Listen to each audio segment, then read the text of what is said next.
Hey everybody, Shane Presley here, Rock Paper Podcast. Thanks for checking out another episode. Today's features Saint Chuck. Caught up with them the other night to sit and talk about their brand new EP and their big old release party happening Friday night, April 4th, Blueberry Hill Duck Room. And we get all into some of these songs and stories behind these songs and much more. You can find more from Saint Chuck at saintchuckmusic.com. Grab those tickets for the EP release party at ticketmaster.com or at the Blueberry Hill Duck Room box office, and get plugged in with them on the socials. But yeah, sit back, relax, enjoy a brand new episode with my friends, Saint Chuck. Podcast is kind of like it's like a radio show that's not on the radio. It's on the internet. Does that make sense? Uh-huh. Yeah. That's also like my mom. It makes it sound more confusing, doesn't it? It sounds like this. Rock Paper Podcast. Scissors beat paper, paper covers rock. Rock beats scissors, Shane covers non-stop. Never know what new kind of guest that he's got coming at you. Live and direct on the spot. Could be rock, folk, country, or hip-hop, jazz. All kind of folks that he has. Could be an artist or a comedian to make you laugh on the Rock Paper Podcast. double-decker fudge round, rolling round town. Shane coming at you live and direct from ground zero. He's your hero, he's your bestie. Rock Paper Podcast with Shane Presley.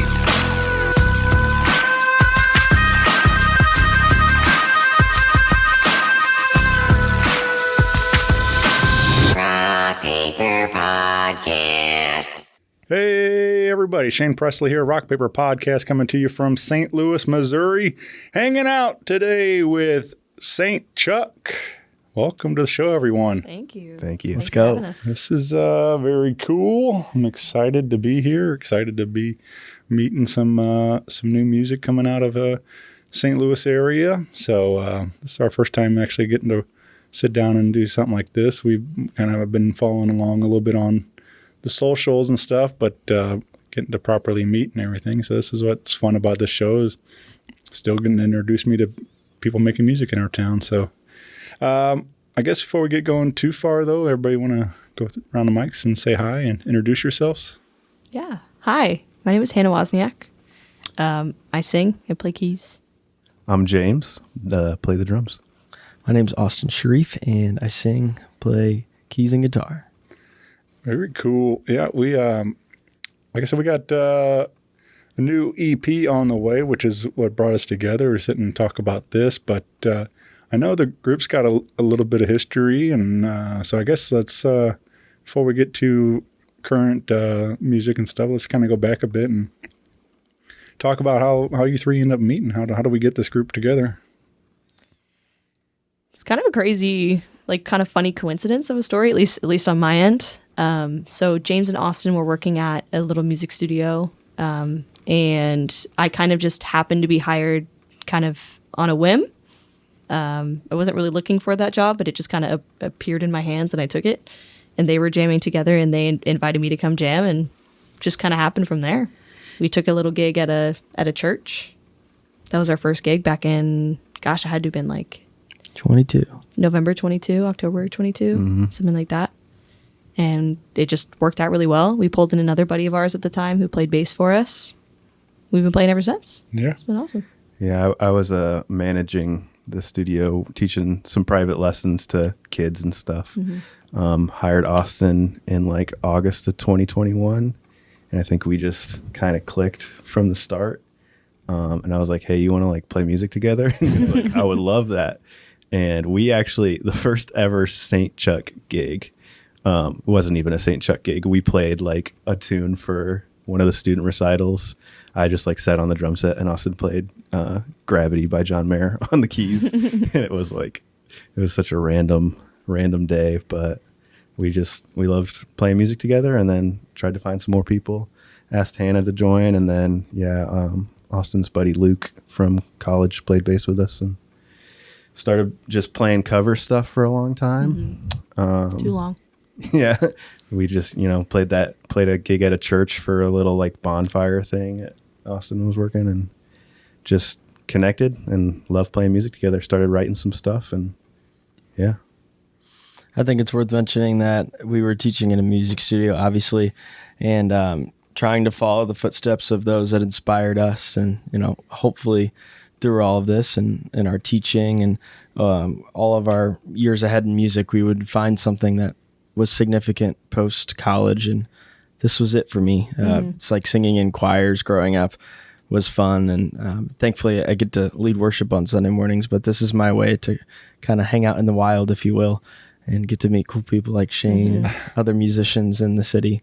And I think it's worth mentioning. It's been a project through a stage of our lives that we haven't had a ton of other things going on, and it's been awesome to be able to dive into something as our lives are continuing to grow and friends and family around us. I mean, we started just like our senior year of high school, or sorry, not high school, senior year of college.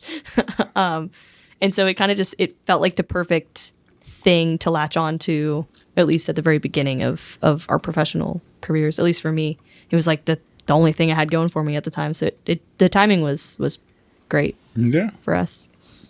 It's cool to hear too. Like, I mean, I've got quite a few friends around the city that are working musicians that play in a church band also, along with their originals and things. So, but yeah, quite a few of them have a regular gig on Sunday mornings playing in the church. And Yes, sir. so, Yeah, I still teach some students now. None of us work for that studio anymore, Yeah. but I still teach some students now, and that's the one thing I'll tell them. I was like, go play at church. Like, it's the easiest entry for like young musicians, early musicians. Like, and it can get like, I work at a church now that is like, I mean, we're like some of the highest quality of production stuff that I do musically. Like, so it can be really easy entry level, but also like, yeah, the most professional music space you'll be in, which is pretty cool. yeah.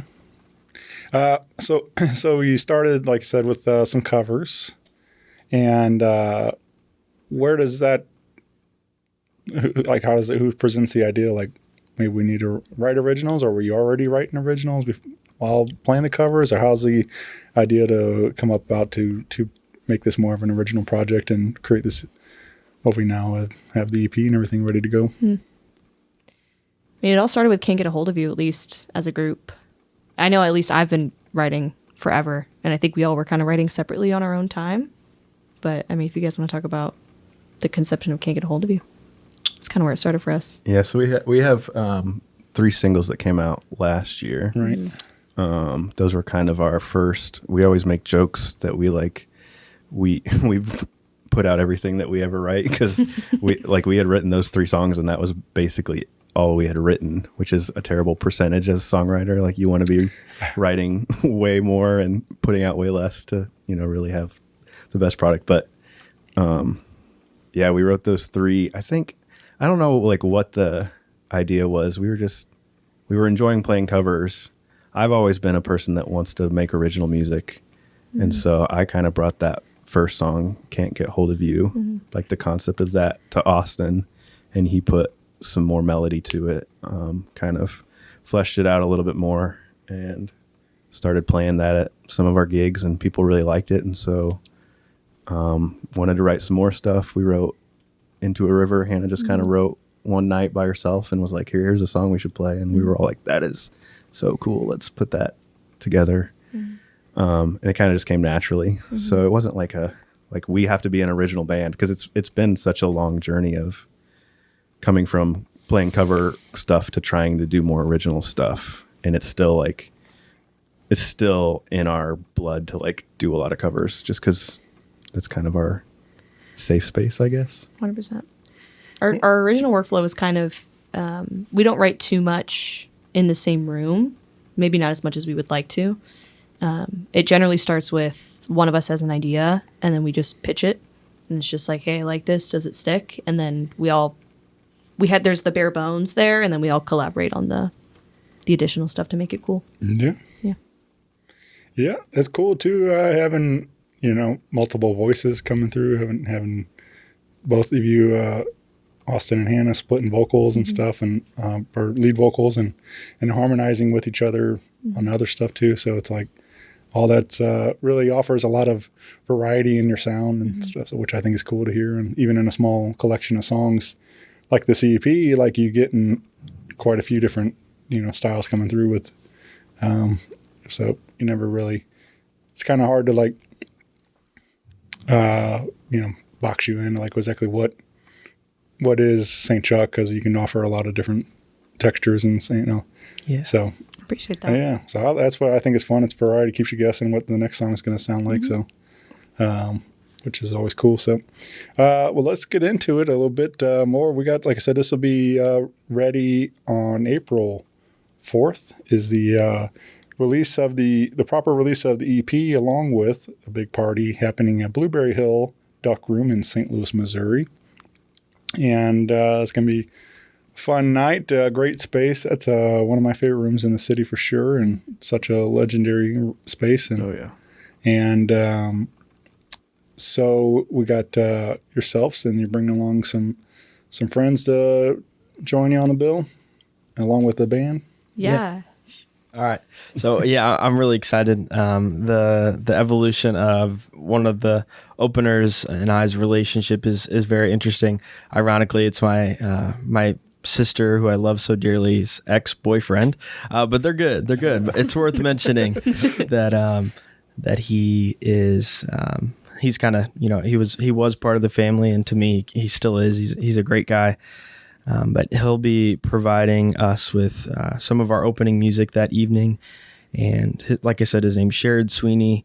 I can't sing his praises enough. I think he's got one of the most unique male voices that I've ever heard, accompanied with some of the most unique musical arrangements, all coming from the acoustic guitar, which is just so cool to see how much of a feeling and emotion he can evoke just from the two things, and his voice and acoustic guitar. So really excited to hear some of his originals. I think he'll be accompanied by some of his folks that evening.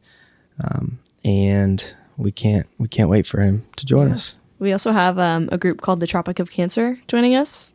They're going to be our second openers of the evening. Two friends of mine from college, Danny and Teresa, kind of just started this group pretty recently. They haven't been, I don't think they've really, this might be one of their first live opportunities together as a group. I think they're bringing in some other college friends of ours, but honestly, two geniuses. Danny just has some of the most like soothing vocals I've ever heard, and Teresa honestly is just such a genius. Started as a strings player, I believe a violin player, but she branches out into all these other instruments that she's also incredible at. So we're really excited to have them on the bill as well. I'm excited to see them together for the first time. That sounds cool. Yeah. Yeah. And you're bringing a special guest to join your set, right? Yeah, we'll have a full 7-piece band. Yeah.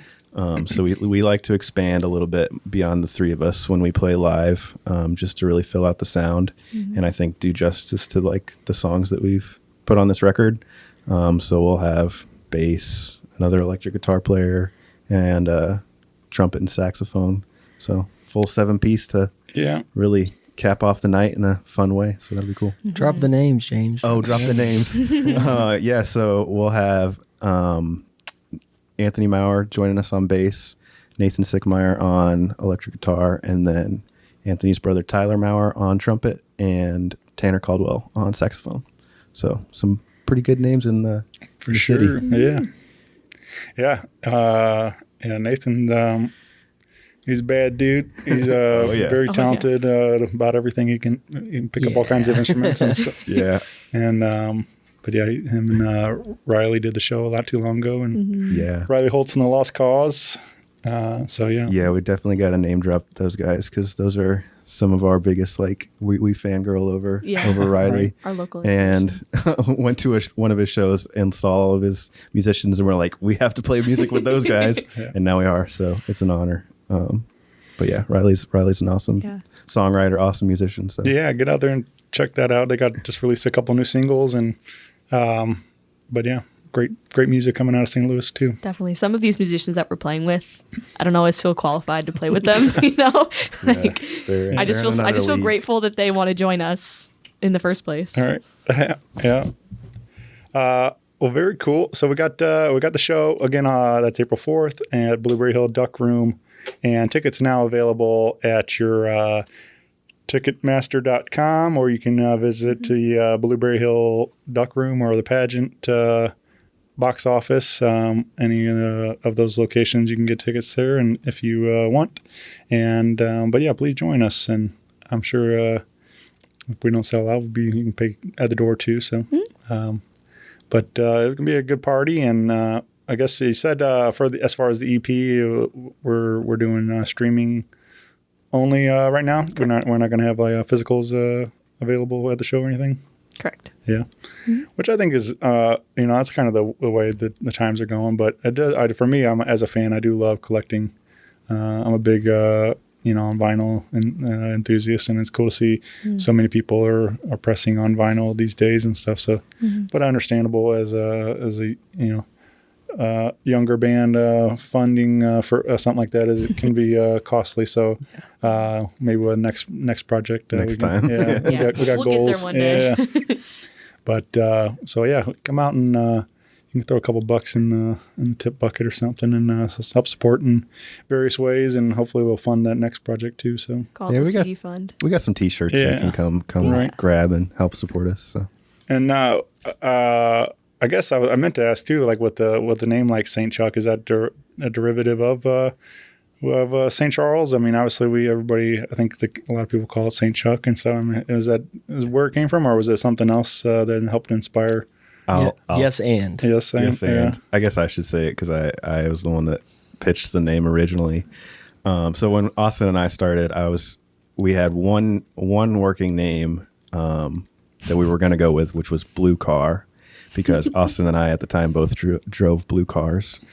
And then we looked up on Spotify, and there was a band out of Chicago already named Blue Car. So we're like, we don't want to double anybody's name. Right. And so I was like, what else do we have in common? He's from St. Charles, and I was, at the time, my wife was pregnant with our firstborn, whose name is Charles. And so I was like, well, St. Chuck is kind of a funny way to call St. Charles. And I don't know, I always like bands that just are named out of the places they come from, like Chicago. And that's the only one that comes to mind. Should have named ourselves St. Louis. Yeah. Boston. Boston. There you go. But yeah, so that was the idea, and I was like, "Hey, Austin, you want to go by St. Chuck?" And he was like, "Sure." Yeah. And so told Hannah, I don't know what your reaction was. I just said, "Okay, I'm just happy to be here." Right. It gets conversations going, and I think that's a really cool thing. Hopefully, it's memorable in the right ways. Yeah, hopefully. Yeah, I mean, naming things are weird. It's just I named this. We named it Rock Paper Podcast. It was just something we came up with. A playoff of Rock Paper Scissors, and we threw it out on a list for our friends to help us pick one, and they're like, "That's it." And I'm like, "All right, I guess we'll run on with that," and it's worked. So once you name it, it's just like. I don't know. We've talked about renaming and stuff. I was like, once you name it, it's just the name, and people get used to it. I love. I think the Dave Grohl quote is like, "If I knew I was going to go by the name Foo Fighters forever, I would have thought of a better name." But it was just kind of a goofy thing you threw out there, and it stuck. But now it's iconic. Yeah. But so let's leak a little song out there. We got.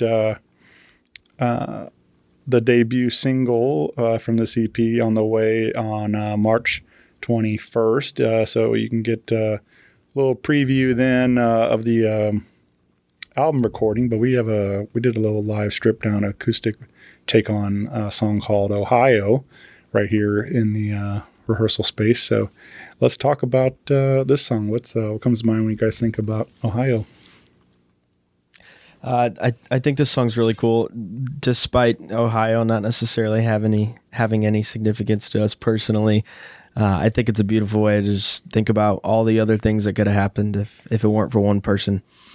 And we say that through the text. If it wasn't for you, I'd be living in Ohio, be drowning in sorrow. just naming all the places and things that might have come if it weren't for a love or lover. And it was a beautiful way to describe it. Yeah. And, you know, an upbeat love song, if you will. And those aren't as common to us, or at least to me in my mind. Yeah. Well, here's Ohio, live on Rock Paper Podcast.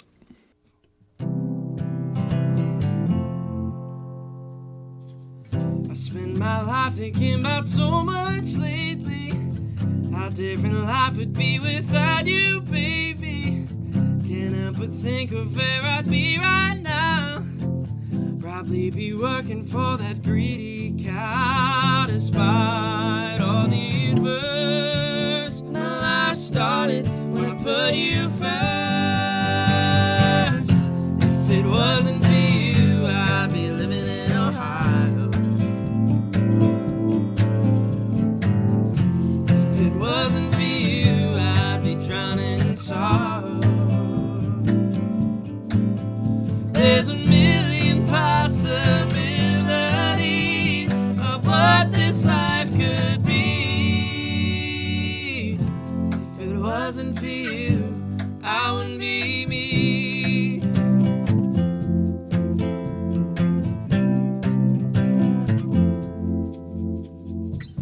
Nowhere to go on Thanksgiving or Christmas. Where would our next family vacation take us? What's mine is yours and yours is all mine. Like every bad joke and every punchline, despite all the adverse. My life started when I put you first. If it wasn't for you, I'd be living in Ohio. If it wasn't for you, I'd be drowning in sorrow. There's a million possibilities of what this life could be.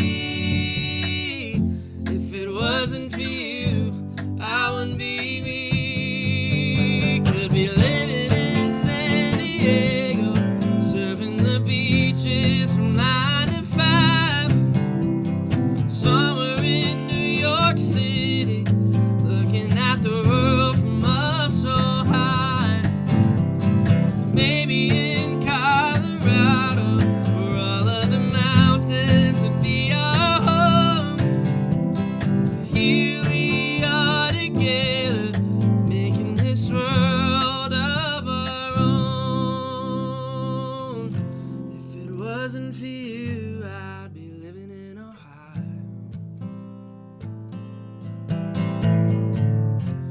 If it wasn't for you, I'd be drowning in sorrow.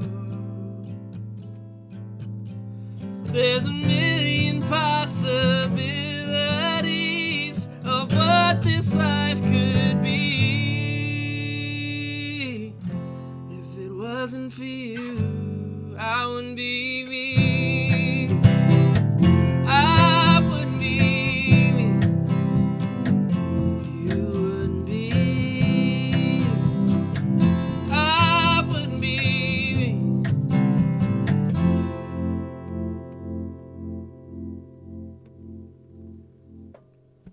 I don't think I can where this is our live take of it, but you did give me a copy of the EP to preview, and on that recording I thought was cool. Is that like a original demo or something you cut to in there? Yeah. So we thought it would be a nice contrast to the large production of the rest of the song.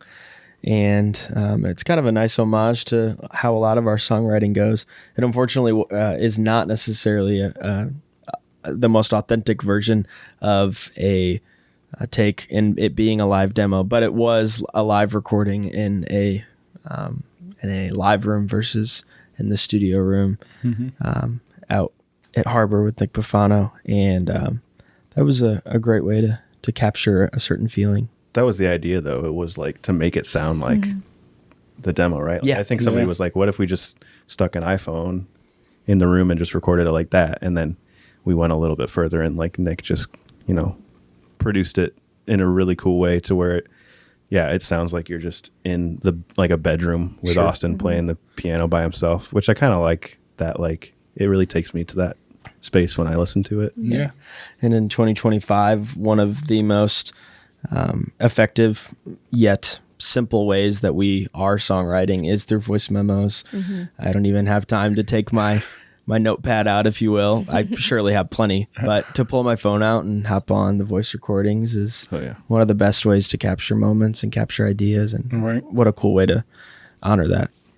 Yeah, very cool. I was kind of all through it too, like kind of triggered a memory of like there's a cool video on YouTube with Tyler Childers doing Shake the Frost, and he I don't know if you guys are very familiar with him or not, but there's like it's like him on a couch like at a high school party or whatever, like playing acoustic guitar like for his friends, and then like, you know, as it keeps like it's like several videos of him doing the same song, but you realize this is a song that's been important to him for years, and you've watched it evolve, and now he's doing it in arenas and amphitheaters and everything else. And so it's just like that's kind of where my mind went with like the demo. Like, it's kind of cool to like go back to like this, all this extra production stuff is great, but it's like it all started in your bedroom with a guitar or something, you know, kind of thing. Like it's so that is it's pretty, his video does a good job of like, you know, demonstrating that, I think. Like, but it's, you know, it all starts with that one little idea and a guitar, and then like I said, it's cool to see when the audience grows, like to appreciate it and everything else too. So Definitely. Yeah, I think that's definitely how this song came to be too. I wrote some I just put together some chords, and I think the only thing that I could come up with that like even caught on was the tag at the top of the chorus that says, "If it wasn't for you, I'd be living in Ohio." And then I was like, help. And Austin put together pretty much the rest of the song, you know, for it to become more of a love song about a significant other, and like, yeah, thinking about what your life would be like if it wasn't for them. That was the intention that I was trying to write. Austin just captured it in a much better way. So yeah. There's like a theme of it, I guess, to this whole EP. It feels like they're all, you know, very close, you know, related. You know, they're all in that same span of early adulthood. And it seems to be the theme of the project, right? Yeah. 100%. Did we talk about this, or are you just a super intelligent man and you picked up the theme? I listen to a lot of lyrics, and Yeah. I mean, I'm like, you know, I'm a fan of lyrics, and then the name of the record also, but Sure. but That helps. it just seems like there was a lot of, and you know, now I'll be 40 this year in June, and you know, it just kind of took me back to a lot of similar feelings Definitely. as I was going through that time. Definitely. I mean, you hit the nail right on the head, which is just there's so many emotions when you're experiencing such a large period of change. You know, it's kind of like you're uprooting your whole sense of identity. There's no school anymore. You know, you're not living with your parents anymore, maybe you're not living with roommates anymore. And there's just so much emotional change that happens in that time when you're trying to figure out who you are, what you're doing, where you're going, where you've been. And it's just at times, at least for me, it was very confusing. And I think that's where a lot of my songwriting on this album came from, was just the confusion of trying to figure out what the hell I'm doing here, Right. you know? Hey, I'm still trying to figure it out. so. And I think that James has touched on this too. We're just like, you know, he's now raising a child, and this is a whole new world for him too. And I think it can kind of range you for anybody in any stage of life when you're experiencing just a turnover of change and of responsibilities, I think. it was a little bit of like something I wanted to tell my younger self. And like these two are 7 years younger than me, so I'm 31 now. So chasing you down. But yeah, it's just like, no, that there's a line in one of the song, like the title track, Acting Like Adults, that's like, no one's got it figured out. because like still I don't know what the Right. hell's going on. Like you just take it one day at a time, 1 year at a time, one life change at a time, and you never really know what's going on, and just hope others are around there to support you. Yep. I just wanted to tell like my younger self like it's all right. So that's kind of what this is for me. I know these two have different thoughts on it, but that's kind of how I think about this record. Yeah. Well, what I was thinking too is there's a lyric that really kind of jumped out to me, like as we were kind of talking about leaving school and stuff. You say there's a line that says, "I've been chasing this piece of paper for 12 years, and I'm still A waiter. just a waiter." Yeah, And, like, it's 12 years I spent chasing a Yeah. piece of paper, and now that I have it, damn, I'm just a waiter, which for me is so true because that's what I am. That's my day job. But I mean, we all get this like idea that like after high school everything's going to be different, you know. Like And after college I'm going to be, you know, Yeah. it's like and you know, for some people it is, but some people, you know, there's nothing wrong with still chasing that dream, being a waiter, you know, or whatever. And but it's like we do have these, I guess, like I don't know. I just feel like there's a lot of pressure on it to get to that point, and then when you do, like you think it's going to be something completely life changing, like or everything's gonna be different that next day or whatever, but it's still the same. So you know, like you gotta still keep working at the next thing, the next goal, whatever it is. Right. But anyway, that line as the way you worded it, I thought that was pretty spot on. Thank you. Yeah. Thank I mean, you. because it definitely feels like it's a lot chasing a piece of paper. Yeah, You know? 100%. I mean, I'm a first gen college grad, and for me, college was such a separate thought of my life. Like it was like, if I want to go to college, I have to make that happen. And so just even going to college in the first place felt like a big deal. And then graduating college felt like a massive deal. And then it just went downhill from there emotionally. I was like, oh, that really didn't do too much for me, other than knowledge and Right. connections. There's always this idea that you're going to graduate college and it's just going to go from there. And there's a lot of stopping and going and ups and downs from there. There's another line in that song that I love that says, it literally just says broke and alone. And we were in the studio and I was like, guys, how do I say that I just feel broke and alone? And they're like, just say broke and alone. Like, that's just what it is. Right. And that's kind of sometimes how it feels, is like sometimes you see people getting that degree, having a career, making a life, starting a family, all of these different things. And sometimes you just feel like stuck behind in that sense. Yeah. But everybody has their own journey, and we just have to focus on our own path Yeah. at the end of the day.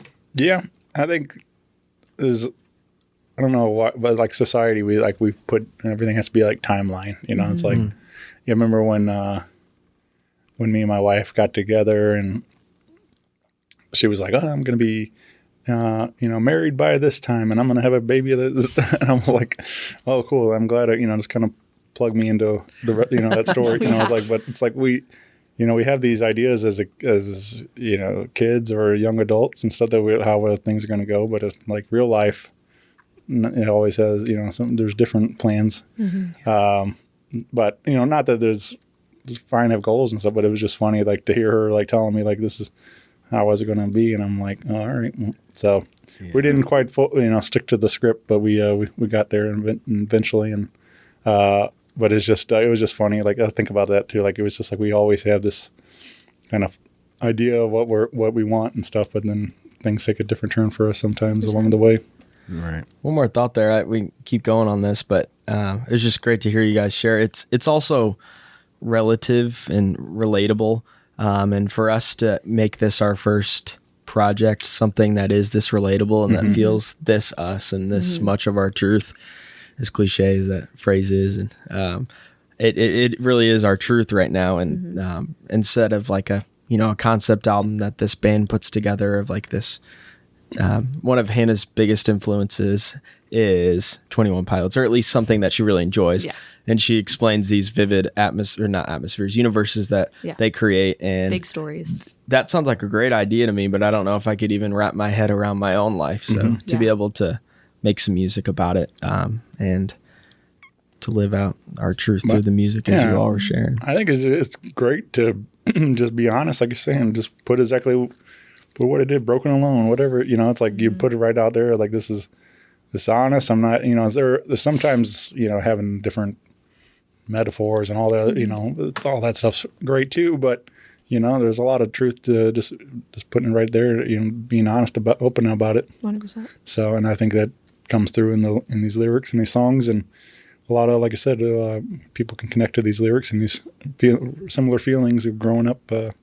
So I think you guys did a really great job with it. Thank you. Thank you. Appreciate that. Thanks for taking the time to listen. Yeah. So we got another one, which, you know, kind of the same, which is kind of what I was alluding to, is we have another song called Love Hate Letter that will be coming out on this collection. And this features Hannah more on lead. And but what would you like to add around this particular song? I mean, the title is exactly what it is, which is exactly a love-hate letter. When to 22 specifically, which is kind of that nearing end of college, trying to figure yourself out. And as fun as your early 20s is, and as much as you grow and learn, there's also a part where you're confused and you are just having to figure things out, what seemingly is kind of on your own. And it's just kind of an homage to both the fun and also the confusion of 22. I think we've talked about it, and there's not really a love letter in the song at all. That's kind of the irony of it. It's mostly just a hate letter. It's mostly just a hate letter. But sad emotions are easier to write, I guess. Yeah, truly. Yeah. I think the love is implied. Sure. It's very loosely. All right.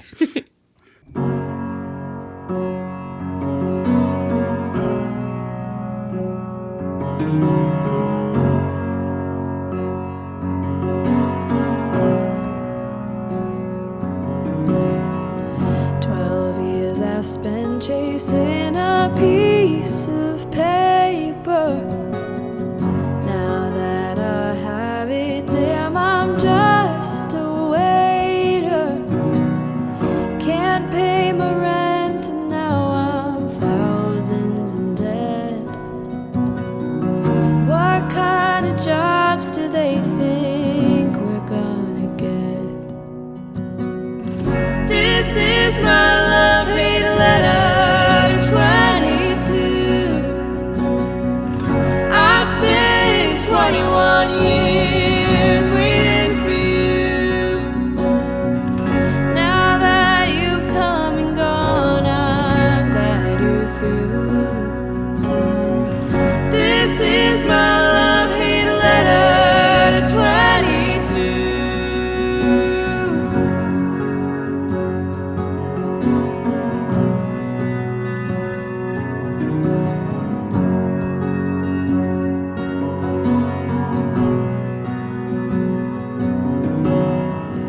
Everything is supposed to fall into place.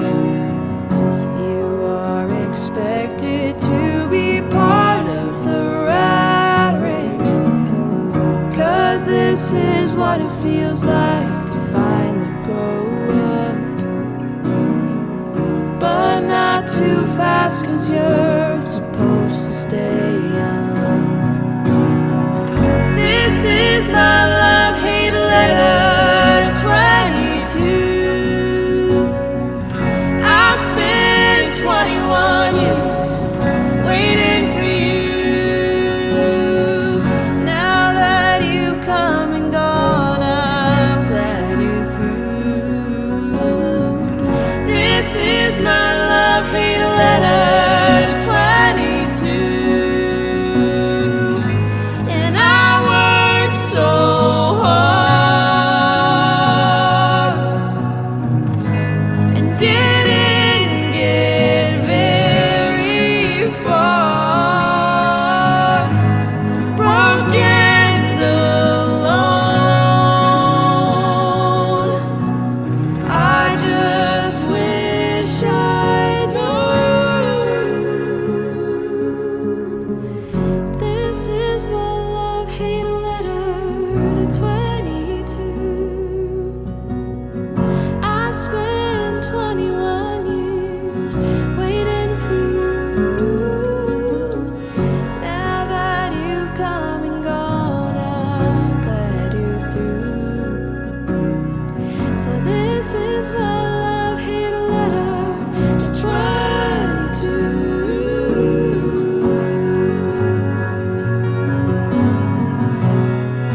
it did make me kind of smile, like thinking about that Taylor also wrote "Feeling 22," Taylor Swift, like a kind of a just similar, like I think hers is a little different feeling to it, but just like that significance of that age, at 22, and then I thought I noticed when I was exiting here is exit 22, which I thought was funny too. Hey, Well, there you go. Yeah. it's all coming around. All right. Yeah, we were definitely trying to take over the landscape of age 22. Take that from Taylor because we definitely have that capability. Right. Totally. I'm taking it back. But like I said, that is I feel very pivotal moment in a young adult's life. So Also, 22 sounds way better on a track than 23 or 21. Yeah. All right. It It's flows easier, a little bit easier better. to sing. Well, you can get that song on your favorite streaming platform of choice on April 4th when the record's available everywhere. And like I said, come on out to the party and celebrate the release of the EP and have a whole lot of fun with us down there. Plus, Heck yeah. got good food. Come on down for dinner. It's a great time down at Blueberry Hill. Love that place. You can also find Saint Chuck on your Instagram, Facebook, and YouTube, and wherever you get your digital music at. Stuff will get plugged in for more shows after this, and saintchuckmusic.com for everything else. But we hopefully will this will kind of get this going, and then maybe get to do some other fun stuff over the summer. Get out and spread the word, and move a couple of copies of this record EP, and get to do all that fun stuff. But is touring or any of that like travel something you guys want to do with this at all, or is I know we got responsibilities here and stuff, but is that something wanting to branch out at all, or what would you like to do with this this next step? Touring is a big want, at least for me.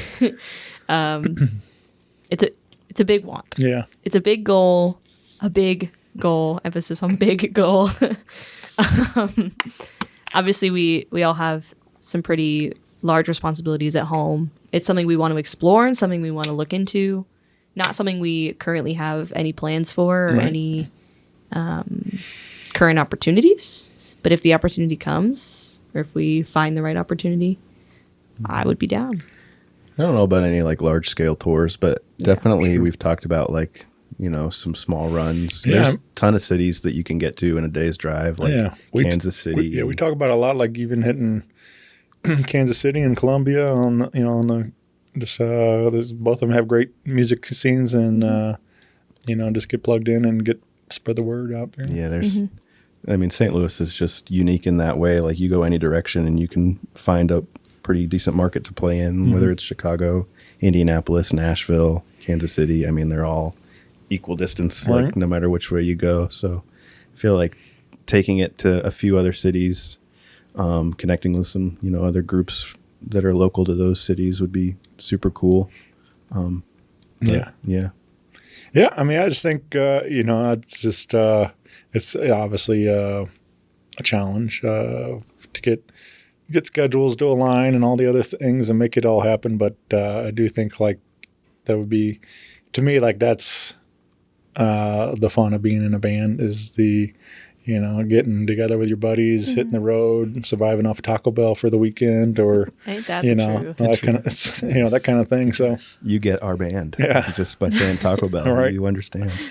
So I just feel like the road stories and stuff like that. It really strengthens the bond of friends, and and just I mean it's just like it's any group of friends. Hitting with a road trip with your buddies and stuff like that. It's just you got a gig at the end of the road trip instead of wherever the vacation or something. So Yeah, but I think those are cool moments and time to really have some fun like that. So maybe we can make that happen one of these days. But I just Shane said. Yeah. But yeah, I do think, I mean, like I said, there's Columbia is always a fun little getaway at even, like I said, an hour and a half or 2 hours or whatever. So, Yeah. And got some great pizza up there at Shakespeare's. It's one of my favorite spots to hit when I'm in town. So, Heck yeah. We have played a couple little shows in Illinois, Bloomington, Leroy. Those are like nice little day trips. Right. Yeah, I'm from Central Illinois originally, so I had some connections up there that we played a couple festivals up in Central Illinois that it was fun to just get out of town a little bit and travel, and people received us pretty well. So. Yeah. Well, hopefully this will continue to open up some more doors and having more original music to present to. So, Absolutely. I know that always, like, different showcases and different things, like whatever it might be. But you guys still working in the different various covers and stuff to fill out a set, or is it pretty much original music on your shows? Definitely depends on the length. For the EP show, we will have a couple covers in there, a couple covers that we really love and that really fit the style. I think that'll kind of always, at least for now, that'll be the case where they'll be kind of mixed in. We'll show our influences and our inspirations while also showcasing the original content that we've made. So it's a little bit of a hybrid, for sure. Yeah, we don't, even when we were just like explicitly doing cover stuff, we were never like mainstream covers. That was never like our lane.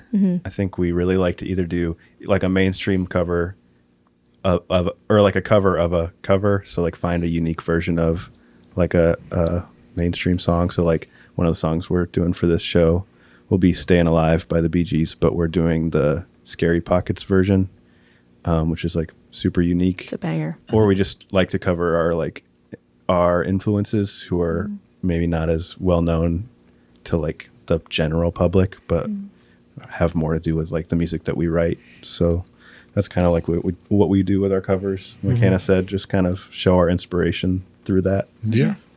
Yep. What is it that you all listening to? What's maybe like what's been on repeat the most lately? Is there a certain artist or song or album that really been resonating right now that maybe influencing some newer music that you're writing or anything like that? I think it's worth mentioning for us, for anybody that might not know, that our daily listening is very diverse amongst the three of us. Sure.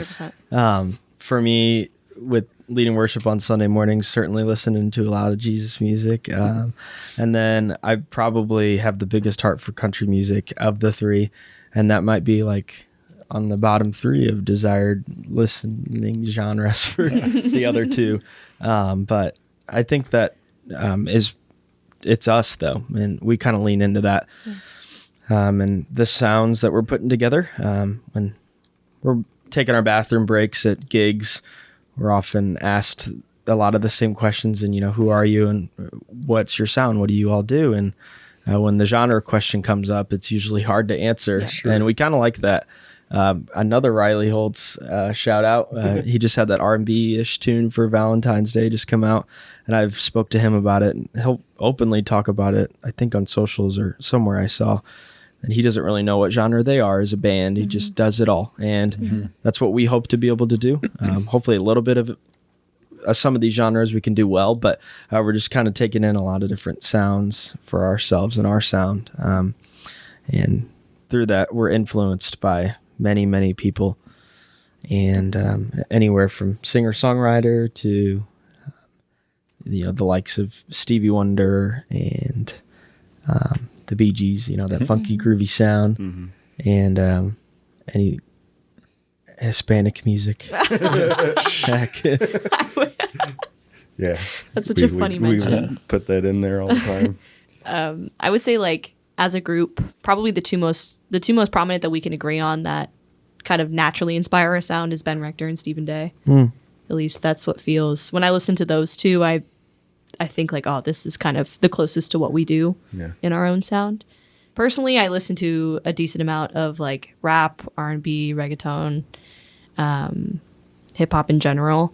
And specifically, I'm really inspired by currently Kendrick Lamar, because Kendrick Lamar talks about emotion in a way that I wish I could talk about emotion. and really digs deep into some really like hard-hitting emotional experiences that sometimes can be like taboo or things that people don't really share on the regular, but he talks about them in a way that is just very impactful. And those are things that I try to do in my own writing. Couple that with Lizzie McAlpine, who's a big influence of mine specifically, and Austin kind of introduced me to her. And she kind of does a lot of nuance writing, I would say. She's not always telling you exactly what she thinks. And so I think there's power in those two sides of really like digging deep with emotion, but also not always revealing the whole truth all the time, which I'm trying to be more like as a songwriter nowadays. Yeah. I always appreciated, there's a guy, super fan of, singer-songwriter named Will Hogue, and he, his early stuff was like pretty rock and roll, kind of, you know, in the vein of like Black Crowes and that kind of stuff, like that classic rock resurgence and things in there. And then he kind of, his later stuff's really like leaned into the more country, Americana and stuff. And like, anyway, so his stage show like now is like a little bit of everything. Like he'll, you know, dip into some of his old records and slow it down and play some newer songs or whatever. But so people's asking him like, what is it? Like, is it country? Is it rock? And he's like, we just play Will Hogue music. And I just like always love that. Like, you know, it's like, it don't have to be anything. It just be whatever we want it to be. So Yeah. It's great. So I always It's very thought, powerful. yeah, I mean, I don't know why. I guess that's a radio thing. I don't know, but everybody's like stuck on genres and stuff. And it's just like, it doesn't make any, I mean, you can go track by track through other records and stuff and, you know, have all kinds of different genres. I mean, there's the phrase of like the grid killed rock and roll. And I think there's something to be said about like trying to sector yourself into this one specific pocket of music. It just doesn't do much for your creativity in the long run, I feel like. Yeah. Sometimes it's nice to branch out. Sure. Yeah. Do what feels nice to you. I think the broadest term to define us would be, these two hate this term, but it's pop rock. I hate it. Yeah. I hate it. And the only reason rock is associated with our sound at all is just because I'm in the band. I think I probably bring the most like rock influence to the group. I listen to a lot more of like Ben Rector and Stephen Day and those people, singer-songwriters now. But like growing up, I would listen to like Linkin Park and Hell yeah. Green Day and Weezer. Yeah. So yeah, I'm the drummer, so I tend to play things a little bit bigger and louder, which kind of just like builds up our sound more than the lo-fi pop that I think these two would prefer to make. I don't know. I love what we make as a group, though. Yeah. Don't sell yourself short. No, I'm not. I'm just saying I feel like I make it go that direction more than. I was listening to a lot of podcasting at work, and I was listening to Bert Kreischer had a band on and on his Bertcast show, and I know not like I didn't really expect any like to be as like to like kind of profound to hit me like, but the way he said it, like I was like I never thought of it that way, but he said that the band he was interviewing, I can't remember the name, but they were kind of more punk rock, and he was talking about he's really into what they do, but he's also likes a lot of country music, and he's like I noticed in punk or in country music it's always about me. It's like as the songwriter, telling the story, it's always my girl, my truck, my dog, whatever, that kind of stuff. But he's like in punk music though, it's about we. It's it's like we're all the same. We're all misfits or whatever. We're all kind of in that same world.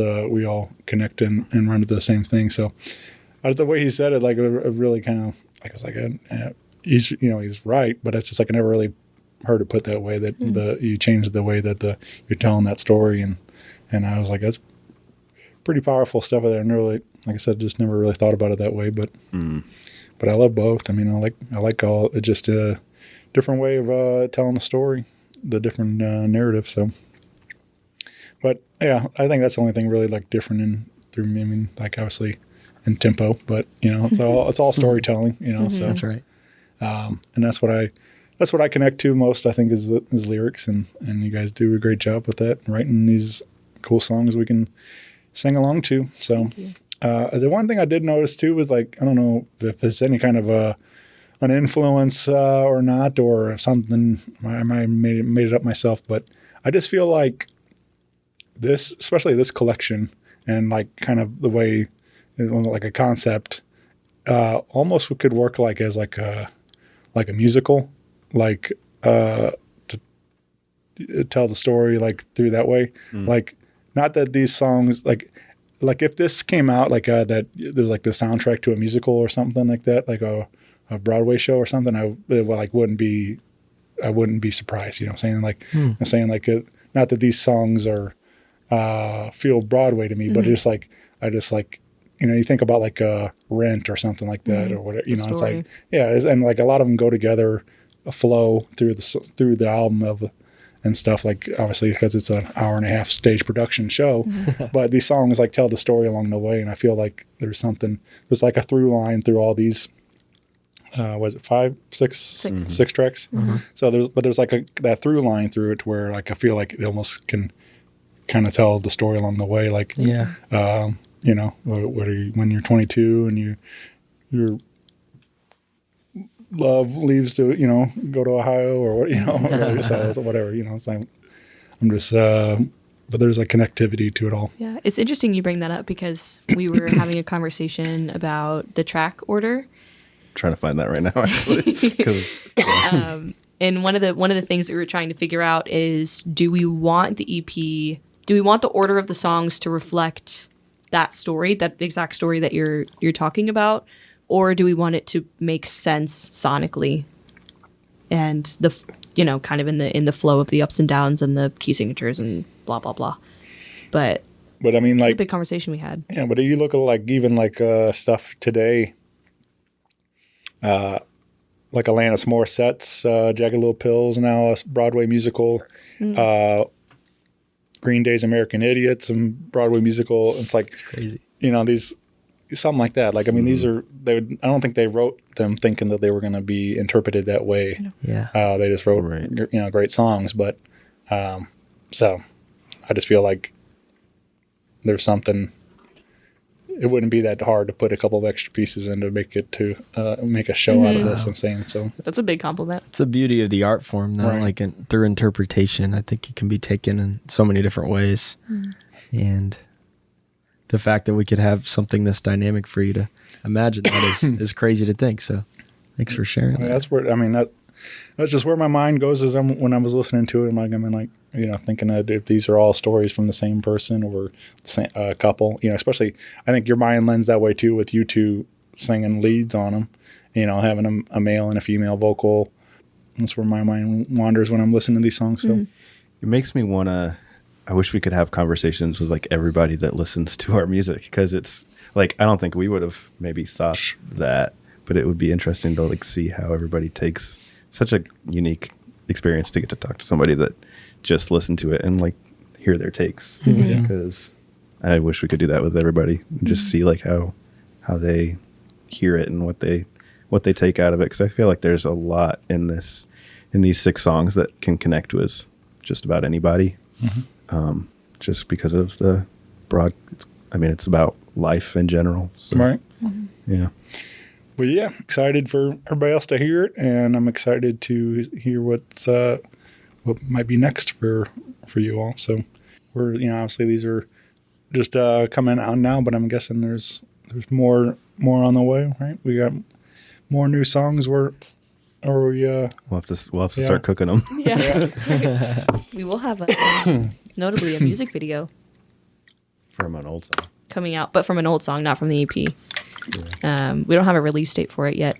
because we're still kind of in filming, but Yeah. should have a music video coming out here in the Cool. next few months for Can't Get a Hold of You. Nice. We'll keep going. We'll get back to the drawing board. Yeah. Find new things to do and Right. new things to create. So Well, very cool. I appreciate you all doing this, sitting down Thank and you. spending some time with me talking about this. So, again, get plugged in, saintchuckmusic.com, Ticketmaster for those release party tickets, and hit up the socials and follow along on your favorite streaming platform. More music on the way. Yeah. Well, thanks, guys. Yeah, thank you Thank so you. much. thank you, Shane. It's nice to hang out with you. Yeah, nice hanging out with you. Bye, everyone.